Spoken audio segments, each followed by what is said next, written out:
Hey guys, welcome to Red50. Thank you for tuning into another video. If you're new to the channel, thank you for stopping by. Make sure to subscribe and hit the notification bell for future videos. Alright, so today we are going to go over how to connect your phone to the Sync 3 system found in most Ford vehicles. This works whether you have an Android or an iPhone. So the Sync 3 system is basically Ford's infotainment system that is available all Ford vehicles from Mustangs and F-150s to Ford Fusions and Explorers. Basically, you name it, they've got it. Now, some people report that their phone randomly disconnects or have connectivity issues in general, so hopefully this tutorial will show you how to connect your phone properly to your Sync 3 equipped vehicle and not experiencing any of those issues. Now obviously Sync 3 does have Apple Carplay and Android Auto, but this tutorial will just cover basic connectivity and your basic phone features. I will make an in-depth tutorial with the Apple Carplay, so make sure to subscribe for that. Alright, so you're going to click on settings, hit the Bluetooth icon, and if you're just starting out, your Bluetooth may be turned off, so make sure you tap it, that will turn it on. You'll see the option for add a Bluetooth device, so click on that.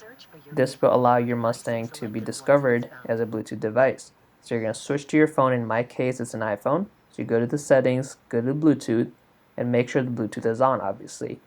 Now it's going to be searching devices, and you'll see the Ford Mustang will pop up. There we go. You're going to click on that, and it's going to give you a pairing code. Now it's important to make sure that this pairing code matches the one on your Sync 3 screen. So in my case, it does 618458. So I'm going to go back to my phone and click yes, or pair in my case.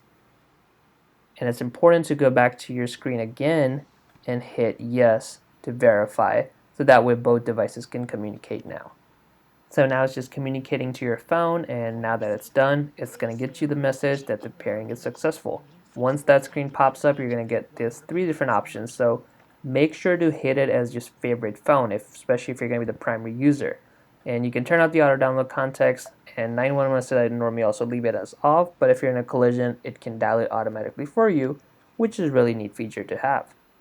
Alright, so now we can also look at some of the features that's going to allow you to do. So if you click on the phone tab, you have all these different menu options. If you have your contacts synced, you can click on contacts, it's going to list them out, but since I don't have it, I don't need to worry about it. And then you also have the option for Siri, and you can also dial it with the phone keypad. So if you know the number, you can just click on it, dial it as like a normal phone, and it will just dial it for you. You also have the options for text messages. If you're into that, it's going to read it out for you, but I normally, I'm not going to use it because it's much quicker to stop it and look at the text message rather than having a car read it to you. But I think it's neat if you need to have it. And then you obviously have your bunch of settings with the ringtones, privacy, if low battery warning. So those are kind of neat features that you're going to have access to. And you obviously got your steering wheel mounted controls to answer or decline calls from there.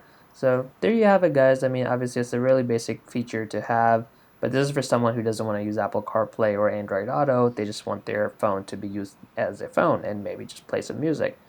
But overall, it's pretty neat. I normally find myself use our CarPlay, but sometimes when I don't want to be listening to music, this works perfectly fine. Just make sure to set it up as your favorite phone to avoid any disconnectivity issues that some people experience normally. Well guys, thank you for watching the video. I hope you found this tutorial to be useful. Make sure to hit the like button and subscribe to Red50 for future videos.